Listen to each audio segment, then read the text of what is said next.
So good morning, Mrs. Montrose. Hello everybody, welcome to our YouTube channel. Today I want to give a pro tip on cutting cactuses, on cactus propagation.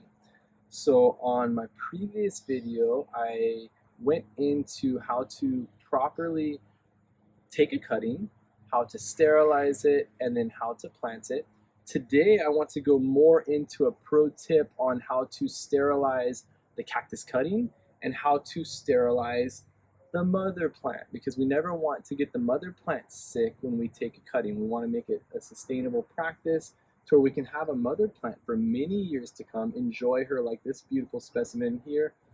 She is a Cereus Peruvianus Monstrose. So there's many Cereus Peruvianus cactus, but this particular variety is the Monstrose. And she's beautiful. To me, she looks like a dirt bike, like a knobby dirt bike tire. And I'm very attracted to her characteristics. I love her a lot. So to make this peroxide solution, you need a couple things. You need some sort of sprayer. And if you're going to put peroxide in this, you're going to want to label it. You're going to want to be very careful around kids, pets, anybody that can get this, because peroxide can burn the skin. So I personally purchased 12% hydrogen peroxide. To me, it's more cost effective, it's more concentrated, and you get more bang for your buck. So this here, I got this on Amazon. I will put a link in the comments. This is 12% hydrogen peroxide, food grade. Why food grade? Because if it's not safe for food, it's not safe for the plant, because I eat the fruit that comes off this cactus. My family eat the fruit that come off this cactus. I also put this on all the other plants, and all the plants here are edible and medicinal. If it's not edible or medicinal, it doesn't excite me too much, but if I can eat fruit off of it, or if there's some sort of medicinal purpose, that's what gets my passion going. I love it. So food grade. I haven't been able to find organic peroxide, so this is the cleanest that I've been able to find, food grade. So 12% hydrogen peroxide, and we're gonna mix this to a 1% solution. So right here, I have poured approximately 11 ounces of water, and we're gonna put 1 ounce of 12% hydrogen peroxide to yield 12 ounces of 1% concentrated peroxide solution. You can do the same thing with 3% hydrogen peroxide. In that case, you would put 2 parts water to 1 part hydrogen peroxide, 3%. So let's say, like, when I mean parts of water, a part can be a tablespoon, a part can be a half a cup, a part can be a whole cup. So in the instance of, in here, I'm using a part as an ounce. So this, I need 11 parts water to 1 part 12% solution to yield 1%. If you have any questions, you can post it in the comment, or you can Google, I have this much peroxide percentage, I want to yield 1%, and it'll also spell it out for you. So right here, I've previously poured 11 ounces of water, and then we have our peroxide. Again, you need to keep this 12% out of reach. It will burn the skin. I've burned my skin, and it really does bleach the skin temporarily. Surprisingly, the bleaching doesn't last days or weeks. For me, it only lasted hours, which I thought was interesting. It oxidized the skin, it bleached it, turned it white, but about, I don't know, 6 or 12 hours later, that discoloration was gone. But still, this can burn your skin, so be very careful. If you're new with peroxide and if you've never worked with it, you should be wearing gloves. I should be wearing gloves. I left them in the house, so I'm just going to be very careful. Plastic. Okay.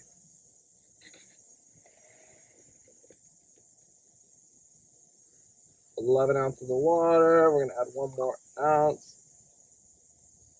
to 12 ounces. Again, very careful with the peroxide. Open up your sprayer, dump it in, and you're ready to go. Now this solution, what's the purpose of this solution? This solution is going to sterilize your cutting. It's going to sterilize the mother plant, and also it's going to dry those two out also so it can properly scab.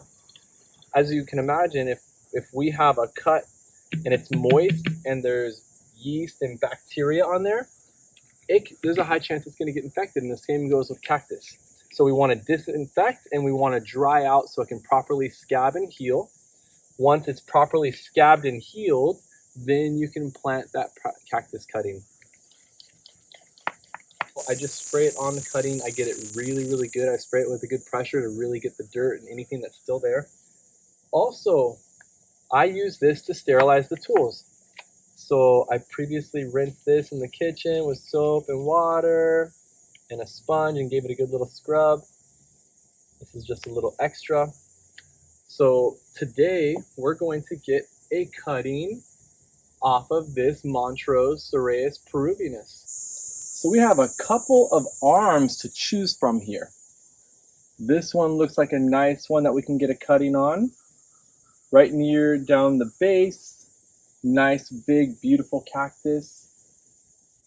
There's this teeny one if we want a nice little simple one that we can get a cutting.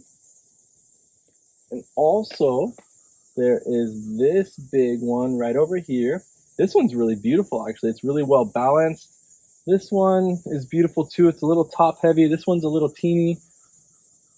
This one calls me. I like this one.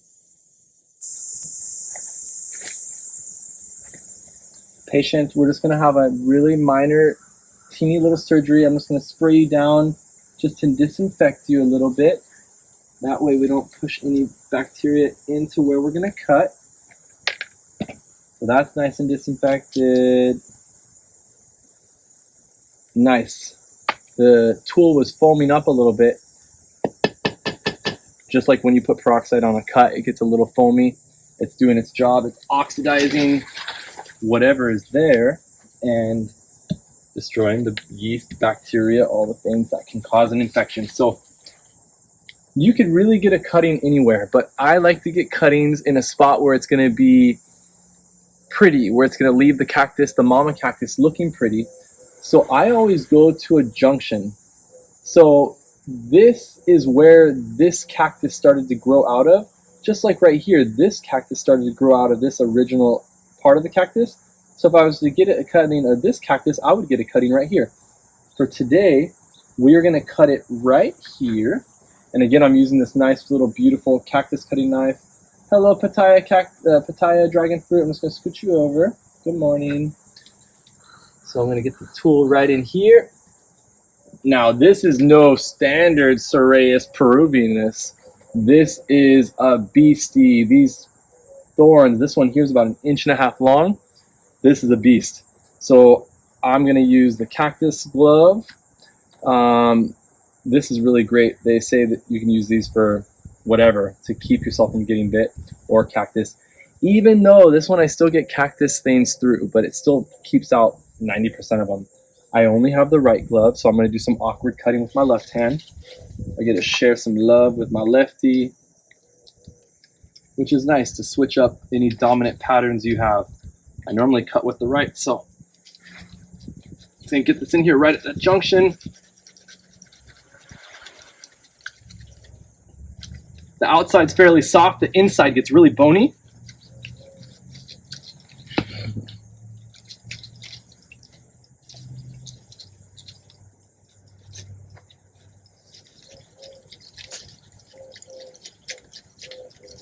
This one's really bony.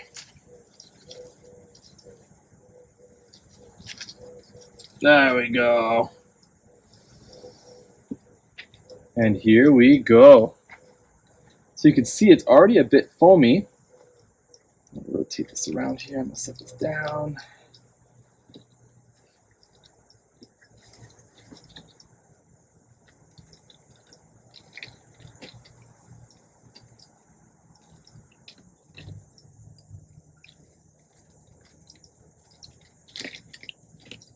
And voila. So I'm going to get this spray. I'm going to spray it on the cutting, disinfect it. Make sure nothing's gonna get, we don't wanna get this mama sick, and we don't wanna get this new little beautiful cutting. This is the pro tip. See a lot of stuff online on how people do this. They just sterilize their tools and go for it. But on Cereus Peruvianus, I've had a lot of, not issues, but this one's been the most susceptible to rotting up. So the base kind of turns purple. It looks like it's almost like a fungus, and it rots from the bottom up. So some people use powdered sulfur to dry it out. I've experimented with like ash. I've also had a lot of success with cauterizing these, or after I get the burning the heck out of the bottom of the cactus and the mama plant. But this is the easiest. I feel like the burning is a little much, especially on the mama. I don't want to burn all of these, blanking on what they're called, but all of where the thorns and where the potential new arms. If I burn these, we may not shoot a new arm as good. So the peroxide is really nice. You can see how this is foaming right here, just like it does for us. So that's working its magic. I'm gonna spray this down.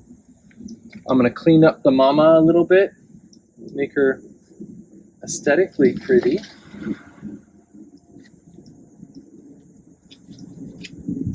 Cut this little extra tissue off. Voila. For those of you that watched the last video, I had my boys with me. They're inside the house right now. They're reading and doing their thing, and I just slipped out here. And there we go. So that's nice and cleaned up. You can see this bony part here, what I call bony. It's really thick. Oh, I actually accidentally cut that off there too. Sorry, mama.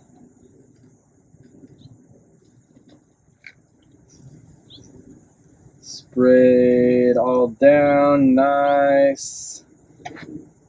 Just spray down again.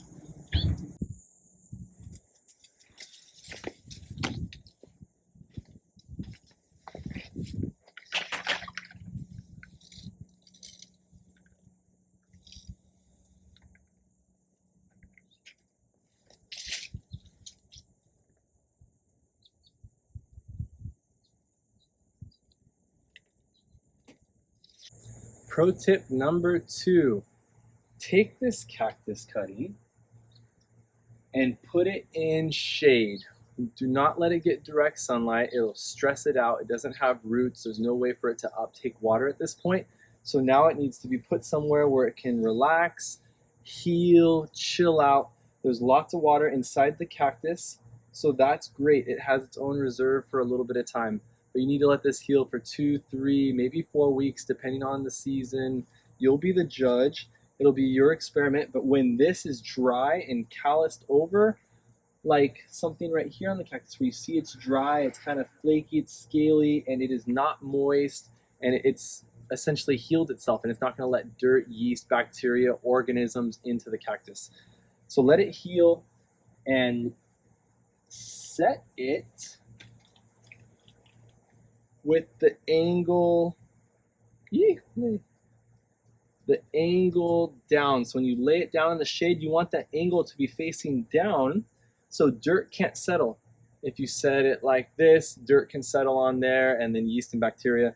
So I'm going to set this somewhere on the back porch in the shade, leave it 2, 3 weeks, 4 weeks, and watch it. It's a balance of making sure this is dry and calloused and scabbed over without letting the cactus get too skinny. So once it's nice and dry, then your pro tip number 3, get a landscaping container, plant it in the container with some sand. I always use the sand. I'm in Coachella Valley, so there's an abundance of sand. That's where these cactus grow in naturally. So you can use sand, or you could use a cactus mix if you like, something that's well draining, that's gonna allow the bottom of this to stay dry. Plant it in a dry material. So I get dry sand. I fill this up with really dry dirt, and then I plant it and I fill it around. I'll have a follow-up video with this on exactly how to do that. Why dry? So that if there's any moisture on this remaining, that dry soil is going to suck the moisture out. So just like if we have water in our hands and if we put dry sand on our hands, that moisture is going to be gone and it's going to suck every bit of moisture, and then our hands are actually going to be kind of dry, like when you are in the dirt.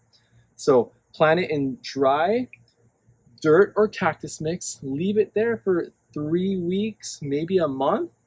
Allow it to be really, really dry, and then after 3 weeks or a month, water it down, completely soak the dirt, soak everything so that soil gets nice and moist, the soil or sand, and then don't give it water again for another month or two. So you want to water these cactus like the desert gets rain. It doesn't rain very often in the desert, maybe a handful of times in a year, maybe 10 times in a year if you're lucky. Here in the Coachella Valley, we're lucky if we get 10 rains in a year. So maybe you water it once a month. That's what I water my cactus, once a month. They're all nice and healthy over there. They don't get water that often. Once they develop roots, you can give them more, but you want them to search for the water. If the base of this is always wet, it's going to rot from the bottom up and your cactus cutting is going to fail. If you get it really wet and you let it dry out, this is going to shoot roots because it's going to be dry at the base and it's going to sense water somewhere. A lot of times it's going to sense water from the ground below, and it's going to start shooting cactus out through the bottom of the container towards the moist ground. So a lot of times I'll see roots starting to come out of the bottom of the container because it's smart. It knows where the water is and it's going to go searching. Leave it there, plant it, leave this in the shade, especially if it's summertime. I leave them in the shade and I baby them for a couple months, especially if it's summer. I wait till summer to pass, and then I leave them in the shade. I let them develop their roots. How do you know it's developed roots? So I cut this cactus probably about 4, 5, 6 months ago, and now we'll see what it looks like. This one has successfully rooted. This is a new growth. This is the cutting, and we'll check out these roots. I feel a good amount of roots because this cactus is not wanting to come out. Oh yeah, beautiful. You can see all the roots here coming off where this is successfully rooted. So this is successfully rooted. It has a new offshoot. You can see it's clearly taking up water. This just shot up in the last 2-3 months with the heat and the sunshine of the summer. These are getting partial shade at this point. So this is a successful cutting. That's how you can check to see the roots. Until next time, everybody, if you like this video, please click subscribe if you want to see more on how to propagate and multiply plants for free. And I appreciate you. Thank you so much for tuning in. Have a good day.